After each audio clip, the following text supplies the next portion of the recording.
উজবেকিস্তানের বিয়ে শাদিতে গেলে আপনি এক আশ্চর্য অভিজ্ঞতার মুখোমুখি হবেন। তাদের বিয়ে শাদির উদ্দেশ্যে রান্না করার প্রক্রিয়াটা একেবারেই অসাধারণ। প্রিয় দর্শক, একটা বড় কড়াইয়ের মধ্যে একসাথে 2 থেকে 3টি জবাই করা গরুর মাংসকে উত্তপ্ত তেলে ছেড়ে দিয়ে খুব ভালো করে ভাজি করে তার সাথে আবার চাল, বিভিন্ন ধরনের মটরশুঁটি, প্রয়োজনীয় গাজর কুচি এবং এছাড়াও কিশমিশ সহ একটা চমৎকার খাদ্য তারা প্রস্তুত করে, যেটা আমাদের দেশীয় অনেকটা কাচ্চি বিরিয়ানির মতো মনে হলো। এটাকে তারা পিলাফ বলে। প্রিয় দর্শক, এই খাবার প্রক্রিয়ার প্রত্যেকটি ধাপ এতটাই অদ্ভুত এবং অবাক করা, যেটা অন্য কোনো দেশের বিরিয়ানি রান্না বা যে কোনো ধরনের পোলাও মাংস রান্নার সাথে একেবারেই বেমানান। প্রিয় দর্শক, দেখা যায় যে তারা গরুর মাংসগুলো এক একটা টুকরোর মধ্যে অন্তত 2.5 থেকে 3 কেজি মাংস থাকে, সেগুলোকে চর্বির সাথে সুতো দিয়ে খুব ভালো করে বেঁধে তারপরে একটা বিশাল বড় কড়াইয়ের চারপাশে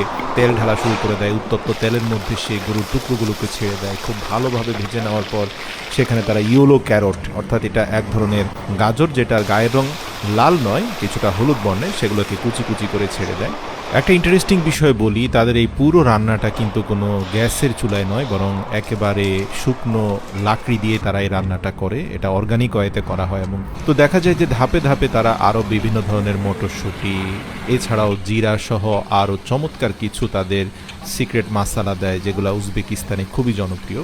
তো যেই উপাদানটা সবচেয়ে বেশি দেখতে পেলাম যে সেটা হচ্ছে তারা প্রচুর পরিমাণে কিশমিশ দেয় এবং মধ্যখানে অনেকগুলো মটরশুঁটির উপরে তারা একটা বিশাল বড় স্টিলের বোল দিয়ে অন্তত 10 থেকে 20 মিনিট পর্যন্ত সেদ্ধ করতে থাকে। তো যাই হোক, পর্যাপ্ত পানি দিয়ে সেদ্ধ করার পরে পর্যাপ্ত পরিমাণ পোলাওর চাল দিয়ে দেয়। এছাড়াও লবণ সহ আরও অন্যান্য মশলা দিয়ে চারপাশে খুব ভালো করে তারা